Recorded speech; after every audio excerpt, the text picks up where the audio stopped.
नमस्कार साथियों, क्लास 11 की हिस्ट्री की कक्षा में आपका स्वागत है। आज एक नया चैप्टर है 3 वर्ग, जो बहुत ही अच्छा चैप्टर है और इसके एमसीक्यू की प्रैक्टिस हम लोग करेंगे। तो अभी जो झारखंड बोर्ड में एग्ज़ाम का पैटर्न है वो एमसीक्यू है, अर्थात मल्टीपल चॉइस क्वेश्चन। 4 विकल्प दिए रहेंगे और आपको सही विकल्प चुनना होगा। तो सुनने में तो बहुत आसान लगता है, लेकिन आप 4 विकल्पों में भी एक सही विकल्प तभी चुन पाएंगे जब आपकी प्रैक्टिस अधिक से अधिक होगी। तो चलिए हम लोग प्रैक्टिस शुरू करते हैं। तो पहला क्वेश्चन है कि फ्रांसीसी पादरी के आधार पर समाज के कितने वर्ग होते हैं? पादरी वर्ग, अभिजात वर्ग, कृषक वर्ग या इनमें से सभी। जैसे कि हमारे भारत में 4 वर्ग होते थे, ब्राह्मण वर्ग, क्षत्रिय, वैश्य और शूद्र। उसी तरह फ्रांस के समाज में उस समय मध्यकाल में 3 वर्ग होते थे, पादरी वर्ग, अभिजात वर्ग और कृषक वर्ग। अर्थात ये तीनों उत्तर जो है वो सही है, तीनों ऑप्शन। तो हमारा ऑप्शन डी सही होगा। अब सेकंड क्वेश्चन की तरफ चलते हैं। पश्चिमी चर्च, 2 बार पश्चिमी पश्चिमी लिखा गया है। तो पश्चिमी चर्च के अध्यक्ष कौन थे?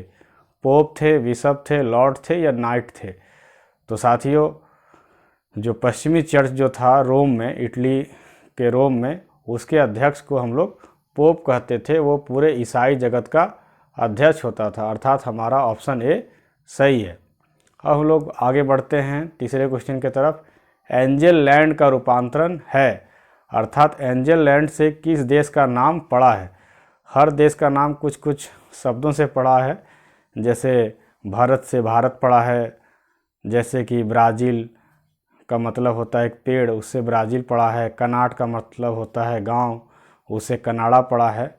तो एंजल लैंड से कौन सा देश बना है? आयरलैंड, इंग्लैंड, नीदरलैंड या इनमें से कोई नहीं। तो साथियों, एंजल लैंड जो है वो इंग्लैंड का ही पुराना नाम था। अब है रूस का आधुनिकीकरण किसने किया? पीटर महान ने, सन्यास सेन ने, चियांग साई शेक ने, अल्हम्वा ने। तो सन्यास सेन को हम लोग डायरेक्ट छाड़ देंगे क्योंकि वो चीनी क्रांति के अग्रदूत थे। चियांग काई शेक भी चाइनीज नेम है। तो इसका उत्तर, जो सही उत्तर है दोस्तों, वो है पीटर महान। तो पीटर महान ने रूस का आधुनिकीकरण किया था। अब चलिए हम लोग इसकी कुछ व्याख्या देखते हैं। पीटर महान का कार्यकाल रूस में 1682 ईस्वी से 1725 ईस्वी है। इतिहास में इन्हें एक क्रांतिकारी शासक कहा जाता है क्योंकि उन्होंने रूस के आधुनिकीकरण के लिए, मॉडर्नाइजेशन के लिए बहुत कुछ किया था। तो पीटर महान जो है वो रूस के आधुनिकीकरण के लिए जाने जाते हैं, उनको श्रेय दिया जाता है। अब लोग नेक्स्ट क्वेश्चन की तरफ मूव करते हैं। कैंटबरी टेल्स की रचना किसने की? एक किताब है कैंटबरी। तो इसकी रचना किसने की थी? जेफरी चौसर ने, आर्थो पोलो ने, एडी रोडो ने या विंची ने? तो विंची तो एक चित्रकार थे, लियोनार्डो दा विंची। तो ये तो नहीं होगा। तो कैंटबरी टेल्स की रचना जो की थी वो जेफरी चौसर ने की थी। अब इनकी रचना के बारे में हम लोग कुछ वर्णन देखते हैं। जेफरी चौसर रचित कैंटबरी टेल्स 24 कहानियों की एक संग्रह है जो न केवल अंग्रेजी भाषा की बल्कि समस्त यूरोपीय भाषा की एक उत्कृष्ट रचना है। अर्थात फ्रेंच, स्पेन, पोर्टुगीज सभी भाषाओं को मिला दिया जाए तो उन समस्त भाषाओं में भी जो जेफरी चौसर की किताब है कैंटबरी, ये एक उत्कृष्ट रचना मानी जाती है। अब हम लोग मूव करते हैं अपने छठे क्वेश्चन की तरफ। 1325 में प्लेग किस देश में फैला था? दोस्तों, प्लेग बहुत ही खतरनाक बीमारी होती थी जिससे यूरोप के बहुत बड़ी आबादी इससे मर जाती थी। प्लेग का कोई इलाज उस समय नहीं था। तो 1325 में किस देश में प्लेग फैला था? मिस्र में, रूस में, पुर्तगाल में या भारत में? तो इसका सही उत्तर होगा दोस्तों, मिस्र में 1325 ईस्वी में प्लेग फैला था। अब हम लोग चलते हैं अपने क्वेश्चन नंबर 7 के तरफ। इंग्लैंड में ट्यूडर राजवंश की स्थापना कब हुई थी? ट्यूडर राजवंश का काल जो है वो इंग्लैंड के लिए बहुत महत्वपूर्ण माना जाता है। तो उसका स्थापना कब हुई थी? 1485, 1487, 1473 या 1486? तो इसको याद रखिएगा, 1485। थोड़ा जोड़ के देख लीजिए कि इससे 400 साल बाद 1885 में कांग्रेस की स्थापना हुई थी और ट्यूडर राजवंश की स्थापना हुई थी दोस्तों 1485 ईस्वी में। चलिए इसकी कुछ व्याख्या देख लेते हैं। ट्यूडर राजवंश का कार्यकाल 1485 से 1603 था, अर्थात 1485 में स्थापित हुआ और 1603 में इसका पतन हुआ। इसने कुल 118 वर्ष इंग्लैंड पे शासन किया और इस काल में इंग्लैंड के लिए मध्यकाल और आधुनिक काल का एक कड़ी माना जाता है। मतलब मध्यकाल समाप्त हो रहा था और आधुनिक काल आ रहा था ट्यूडर राजवंश के कार्यकाल में। अब हम लोग चलते हैं अपने नेक्स्ट क्वेश्चन की तरफ। क्वेश्चन नंबर 8, सौर परिवार सिद्धांत किसने प्रस्तुत किया? इसमें एक और प्रश्न का उत्तर छिपा हुआ है। अगर पूछा जाए कि सौर परिवार सिद्धांत कब आया था, तो 1543 में आया था। किसने दिया था? कोपरनिकस ने, गैलीलियो ने, न्यूटन ने या जेम्स वाट ने? तो दोस्तों जेम्स वाट तो इंजन के लिए हैं, न्यूटन जो है वो गुरुत्वाकर्षण का सिद्धांत है, गैलीलियो ने भी खगोल विज्ञान में योगदान दिया है। लेकिन सौर परिवार सिद्धांत देने का जो श्रेय जाता है दोस्तों वह है कोपरनिकस को। तो इसका सही उत्तर होगा कोपरनिकस। अब हम लोग बढ़ते हैं सेकंड लास्ट क्वेश्चन की तरफ। चीन में मिंग राजवंश की स्थापना कब हुई? 1368 ईस्वी, 1373 ईस्वी, 1378 ईस्वी या 1383 ईस्वी? तो दोस्तों इसका सही उत्तर होगा ऑप्शन ए।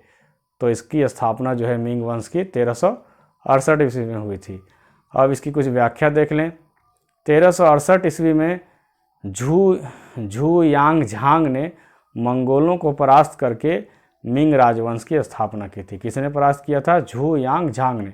अगर क्वेश्चन ऐसे पूछ दिया जाए कि मिंग राजवंश की स्थापना किसने की थी, तो झू यांग झांग कब की थी? 1368 ईस्वी में। किसको हरा कर की थी? तो मंगोलों को हरा कर की थी। अब लोग मूव करते हैं अपने लास्ट क्वेश्चन की तरफ। इंग्लैंड में कृषि दास, वहाँ पर खेती करने के लिए दास बनाए जाते थे।